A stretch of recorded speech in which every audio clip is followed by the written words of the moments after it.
Será que o Sprite realmente é narcisista ou é coisa da nossa cabeça? Vamos fazer uma pequena psicanálise de boteco aqui nesse vídeo. Psicanálise foi uma coisa que eu estudei quando eu cheguei aqui no Rio. Eu não fiz o tripé, né, completo, que é a parte teórica. Aí você tem que fazer autoanálise e depois a supervisão. Eu fiz a parte teórica, fiz a autoanálise, mas chegou na supervisão eu não quis fazer porque eu achei tudo muito interessante, mas não é pra mim. Sabe aquela profissão que não é pra você exercer aquilo, é um negócio pesadíssimo. Quando eu cheguei no período de autoanálise, eu já fiquei meio assustado. Mas assim, é uma coisa pesadíssima. E aí não é pra mim, gente. Não é pra mim. Pra mim é pra eu exercer minha psicanálise de boteco mesmo, né? Então assim, eu revirei vários livros que eu tenho aqui pra gente poder falar sobre o narcisista, né? Vou explicar pra vocês de onde vem isso, de onde vem esse termo, o que caracteriza uma pessoa, né, como uma narcisista, o que é o egocentrado, né, que é o mais comum da gente encontrar por aí.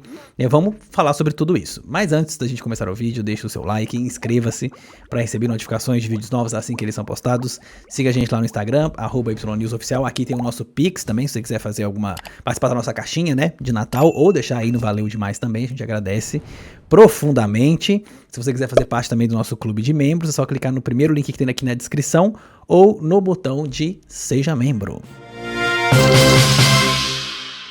Bom, muita coisa na psicanálise vinha dos mitos, porque o Freud ele adorava essa coisa de usar os mitos, né, para poder explicar algumas questões, né. O narcisismo, por exemplo, é uma condição, né.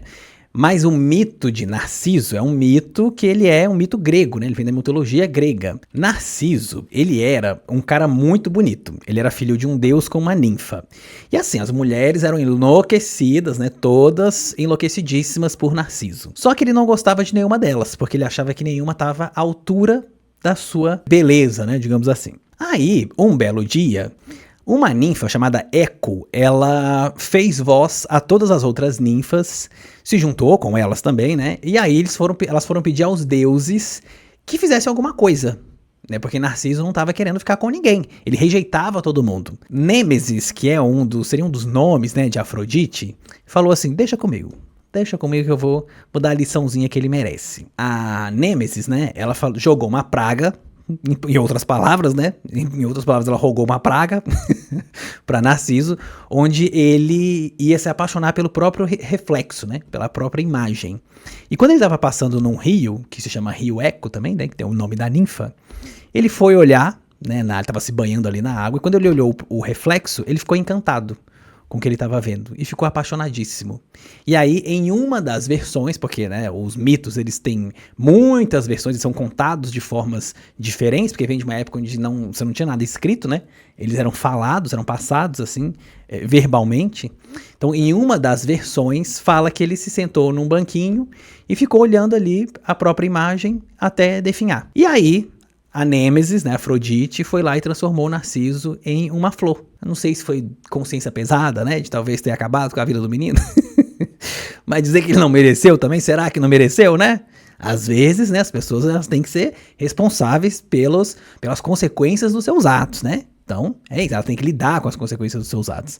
E aí, né, a psicanálise usa esse termo narcisismo para isso, para falar sobre uma pessoa que ela tem uma preocupação excessiva com a sua própria imagem, mas no sentido assim de grandiosidade, né? Ela se dá uma importância grande demais para a realidade, né? Para o que ela deveria ter, que é o que o Sprite faz, né? E o que o John entra na dele também, né? Porque o Sprite se vende como uma pessoa, assim, uma celebridade da fotografia.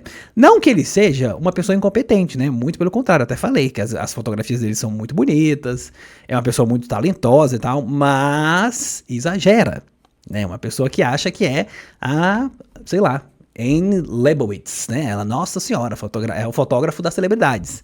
E não é bem assim, né? A história também não é bem essa. Várias características englobam o que seria uma pessoa narcisista, porque a gente tem o egocentrado.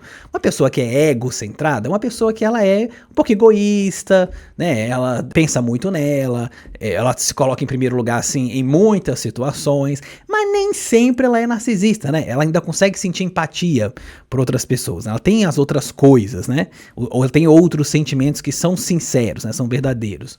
O narcisista, ele não tem esse sentimento de empatia, né? Que é você compreender, assim, ou se importar com os sentimentos das outras pessoas.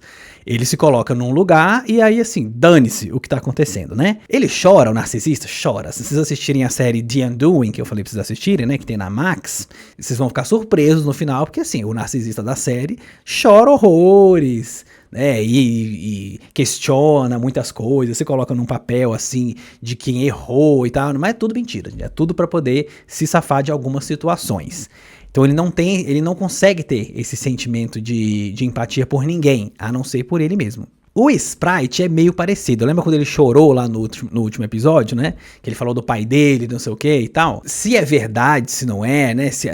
Que eu digo as lágrimas, tá? Não que o pai tenha falecido de diabetes. Aí não acredito que ele ia mentir sobre isso na TV, né? Mas assim, se chorou mesmo por aquilo, não sei. Porque quando ele perde o controle, o narcisista, ele tende a se desesperar daquele jeito, né? Vai chorar mesmo. Ele vai demonstrar uma certa empatia, mas é o que eu falei, é uma empatia por ele mesmo, não é por outras pessoas. Então ele não tava chorando porque ele tava preocupado que o John tava engordando e podia morrer de diabetes. Até porque, como eu comentei, ele nem cita isso no programa inteiro, né? Então pode ser que ele chorou porque ele viu que tava todo mundo atacando ele e que a internet inteira atacou ele. Porque nos fóruns americanos, todos chamam os dois de Narcissistic Queens. O que também é um termo que tá vulgarizado, né? Tudo agora é narcisista e tal.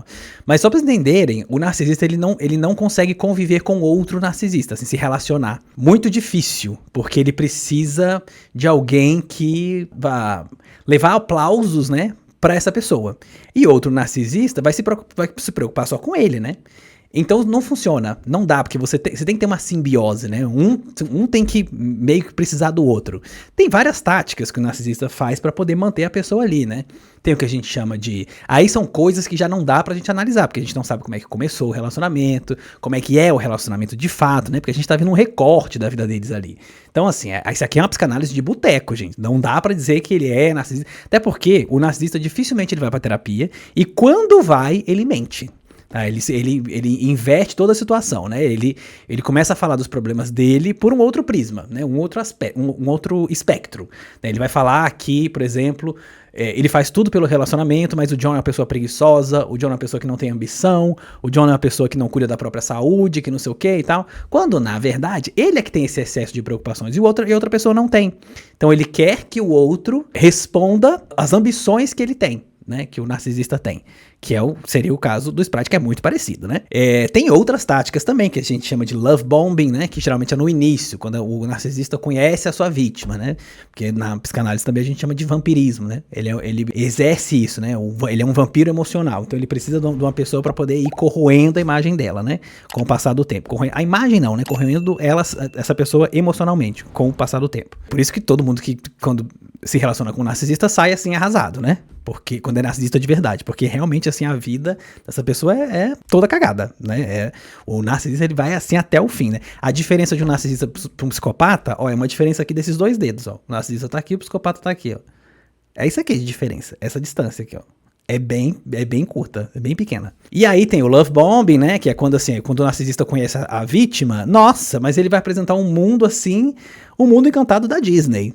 Tudo maravilhoso, ele é um super-herói, ele faz tudo, a outra pessoa é incrível, ele é maravilhoso também, né? O outro também é maravilhoso, o outro é tudo que ele estava procurando, o outro é uma pessoa perfeita, que não precisa mudar nada e não sei o quê. E aí, quando a vítima cai no anzol, né? Aí ele começa com a depreciação emocional, né, da outra pessoa. Tem algumas coisas aqui que são principais de um narcisista, que é o seguinte, ó, eu anotei aqui pra vocês. Falta de empatia, que é aquilo que eu comentei, né, que é a pessoa que não consegue se importar com os sentimentos dos outros. Manipulação, isso é uma coisa que o Sprite fez e muito ali no programa, né, utilizam os outros para poder alcançar os seus objetivos na vida, que é aquilo que eu falei, que eu citei, né, no último episódio. O Sprite, talvez ele não tenha uma vida ruim lá na Tailândia, e não parece ter, mas ter uma vida de classe média alta na Tailândia e ter uma vida de classe média na Inglaterra é diferente. Não é diferente para o inglês, é diferente para quem tem, por exemplo, vou me usar como exemplo. Se hoje eu sou uma pessoa que tô numa classe média baixa, né? Uma classe média, aqui no Rio de Janeiro. Consigo pagar meu aluguel, consigo pagar as contas e tal. Vamos supor que enlouqueci e quero ir pra Londres e vou morar em Londres. O meu padrão de vida vai cair muito. Por quê? Porque eu não vou conseguir me sustentar com o dinheiro que eu tenho. O dinheiro que eu ganho aqui com o YouTube, ele vale muito porque ele está em reais. Se ele se transforma em libras, vira nada. Vira de troco de pinga. Eu vou morar num acampamento de cigano.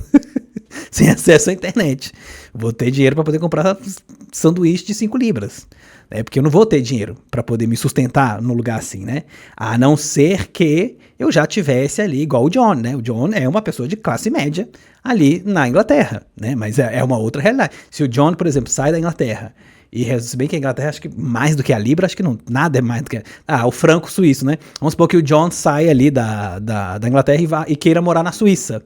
Talvez ele não tenha a mesma vida que ele vai ter na Inglaterra com o dinheiro que ele tem lá, né? Vamos supor que ele trabalha online, né? Tem um salário X, né, ali. E aí ele, não, vou morar agora na Suíça. Vai cair o padrão de vida dele. Vai cair, porque na Suíça é mais caro. O padrão de vida é mais caro, tudo é mais caro do que lá na Inglaterra, né? Então é a mesma coisa, assim. Por que o Sprite precisa do John? Porque ele sabe que ele não tem como ter a mesma condição que ele tem na Inglaterra com a vida que ele tem lá na Tailândia, né? Com o estilo de vida que ele tem na Tailândia. Talvez até tenha, faça parte de porque não mostrou a família dele, né? Mas mostrou a casa e tal, né?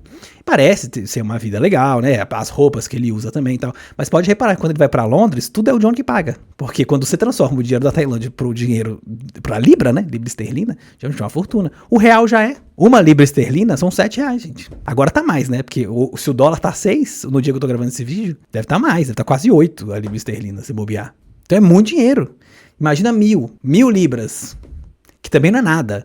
Você não vive com 1.000 libras esterlinas em Londres, né? Em outros lugares pode até viver, mas em Londres, não sei se você consegue viver. Talvez alugando um quarto, né? Enfim, mas é uma grana, é pouco pra Londres, tá? Tô falando pra Londres. Manipulação vem daí também. Grandiosidade, né, que é isso, né? A pessoa que apresenta uma autoimagem extremamente exagerada, né, da sua importância, das suas habilidades. Ele acredita que ele é superior às outras pessoas também, né? Que é sempre melhor que as outras pessoas. Ele tem um comportamento agressivo, nem preciso dizer isso aqui, né? As 2 vezes lá que ele jogou coisas no John, jogou fora as gritarias, né?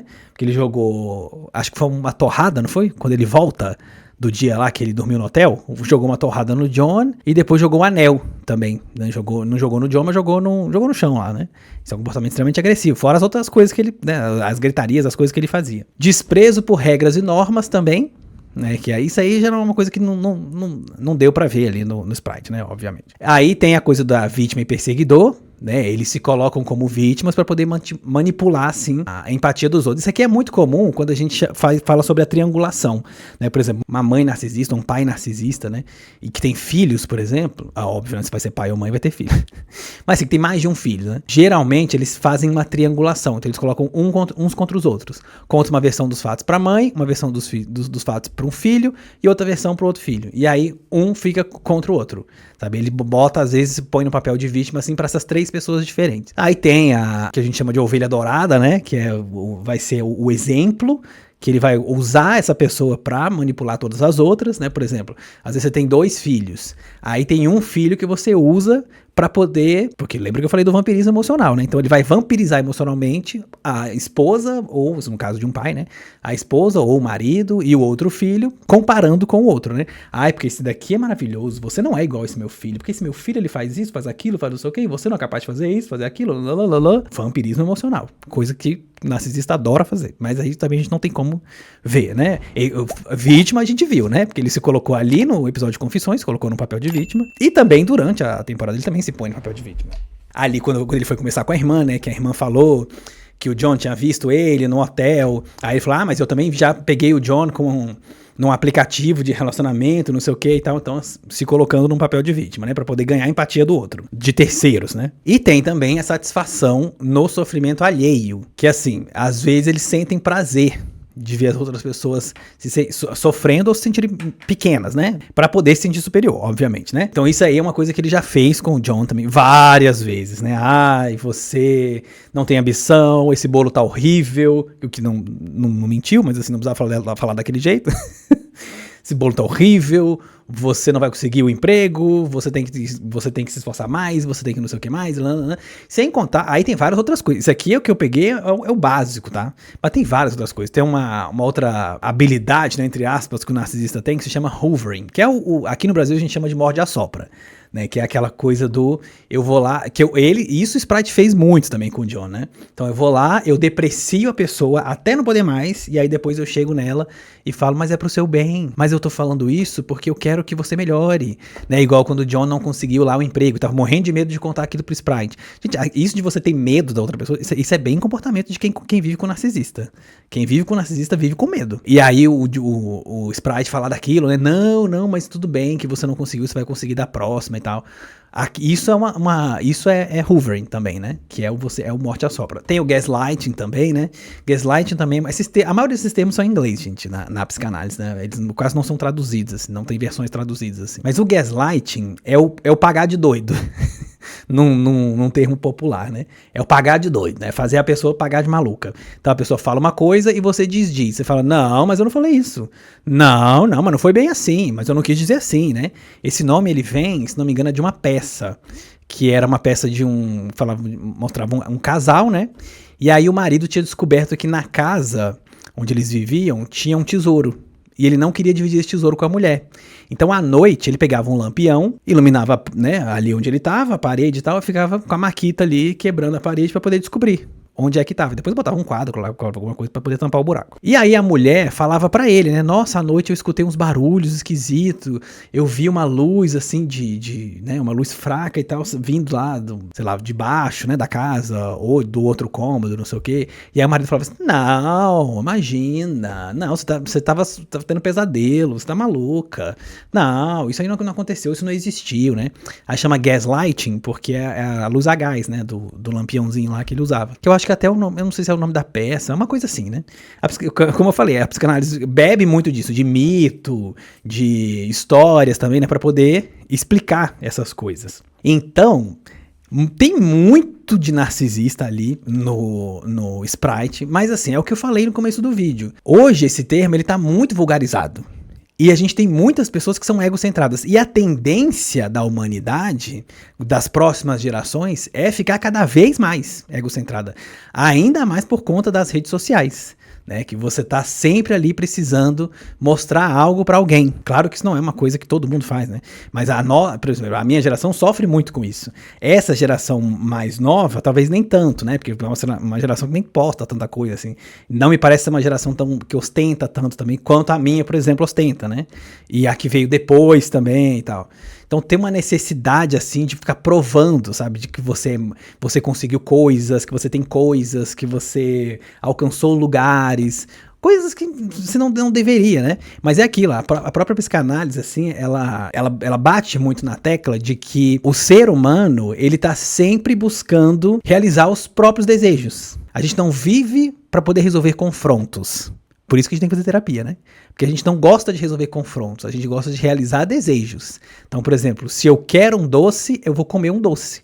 Eu não vou pensar que talvez eu não deva comer esse doce, ou porque eu tenha diabetes, ou porque porque se eu comer eu não vou conseguir parar, né? Porque eu tenho, sei lá, algum problema nesse aspecto, ou porque talvez eu precise emagrecer um pouco, ou porque aquele doce ali vai... Põe aqui qualquer outro motivo.